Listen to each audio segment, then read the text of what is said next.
दोस्तों, हम हर साल अक्टूबर, सितंबर या नवंबर के महीने में फूल वालों की सैर नाम का एक सांस्कृतिक त्यौहार मनाते हैं।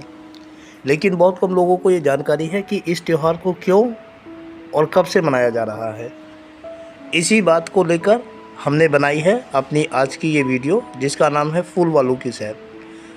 दोस्तों, इस अध्याय को मैंने अपनी कक्षा 6 की किशोर भारती नाम की पाठ्य पुस्तक में पढ़ा था और आज की इस वीडियो के माध्यम से इसी निबंध को आप लोगों के सामने पेश कर रहा हूँ। तो चलिए पढ़ते हैं इस अध्याय को शुरू से लेकर अंत तक, जिसका नाम है फूल वालों की सैर। फूल प्रकृति के श्रृंगार हैं। वे अपने रूप और गुण से सभी को लुभा लेते हैं। उनका रूप जितना चित्ताकर्षक होता है, सुगंध उतनी ही मोहक।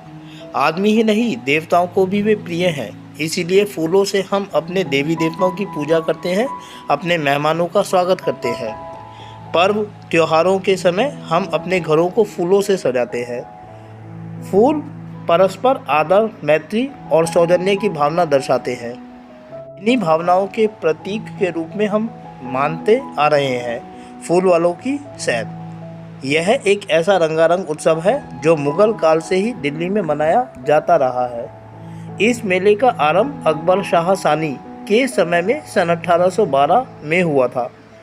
अकबर शाह अपने बड़े बेटे सिराजुद्दीन जफ़र, जो बाद में बहादुर शाह जफ़र के नाम से मशहूर हुए, की जगह मझले बेटे मिर्ज़ा जहांगीर को सिंहासन पर बैठाना चाहते थे, क्योंकि उनकी बेगम मुमताज़ महल की यही इच्छा थी। यह बात ब्रिटिश रेजिडेंट ए सीटन को नहीं भाई। सीटन की बात मिर्ज़ा जहांगीर को पता चली तो उन्होंने भरे दरबार में सीटन का अपमान कर दिया। उस समय मिर्ज़ा जहांगीर की उम्र 17-18 वर्ष रही होगी। सीटन ने कुछ ना कहा, पर अपनी बात मनवाना वह जानता था।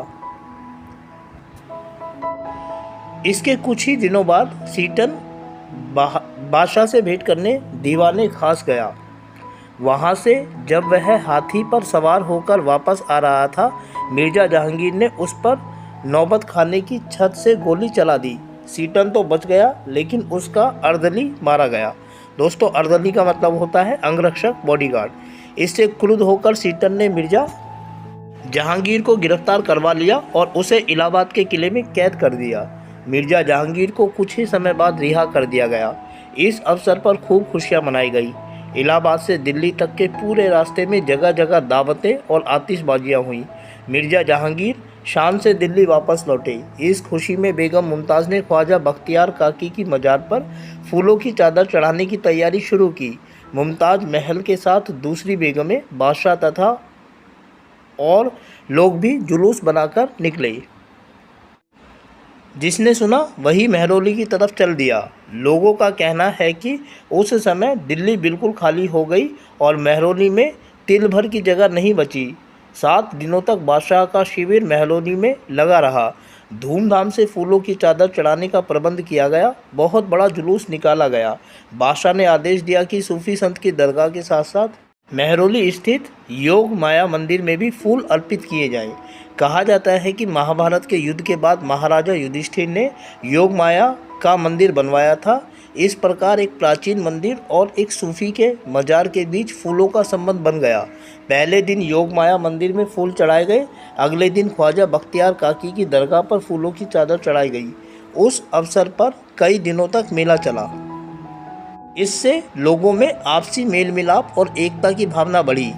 फिर तो फूल वालों की सैर को हर साल मनाए जाने का फैसला हुआ।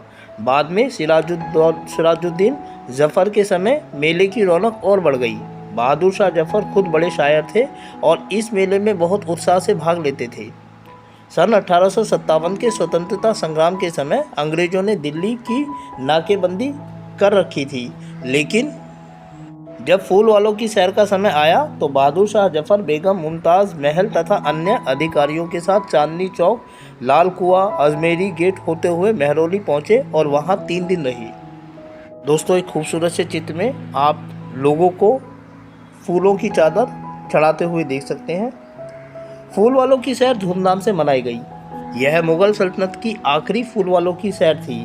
सन 1857 की असफल क्रांति के बाद बहादुर शाह जफर को कैद करके रंगून भेज दिया गया और अब फूल वालों की सैर अंग्रेजों की देखरेख में मनाई जाने लगी।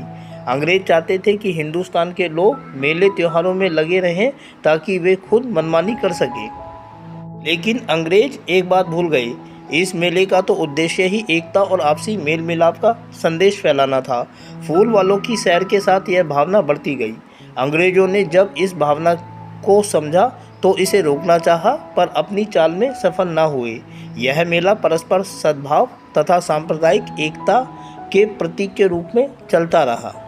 बाद में सन 1942 में महात्मा गांधी द्वारा चलाए गए अंग्रेजों भारत छोड़ो आंदोलन के समय इस पर रोक लगा दी गई। सन 1947 में देश स्वाधीन हुआ। आज़ाद भारत में सन 1952 में यह मेला फिर से शुरू किया गया, लेकिन एक साल बाद ही यह फिर से बंद हो गया।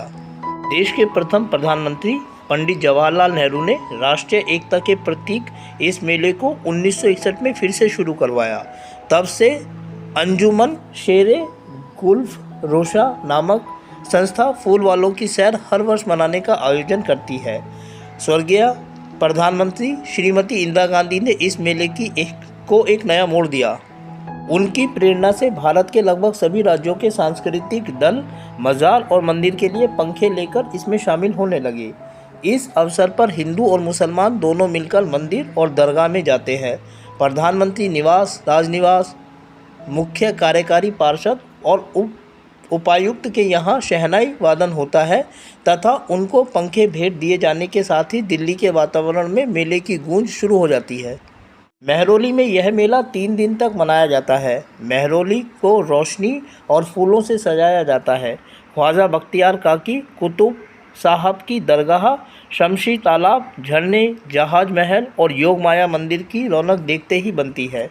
पहले दिन दरगाह पर फूलों की चादर चढ़ाई जाती है तो दूसरे दिन योग माया के मंदिर में, तीसरे दिन दिल्ली व अन्य राज्यों के पंखे भी दरगाह और मंदिर में चढ़ाए जाते हैं।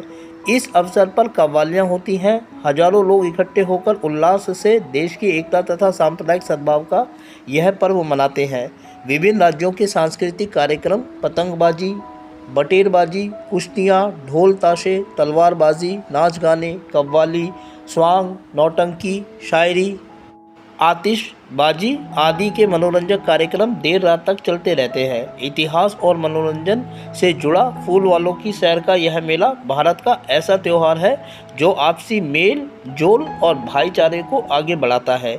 इसमें हर धर्म और संप्रदाय के लोग खुशी खुशी शामिल होते हैं। यह हमें भारत की गौरवशाली मिलीजुली संस्कृति की याद दिलाता है।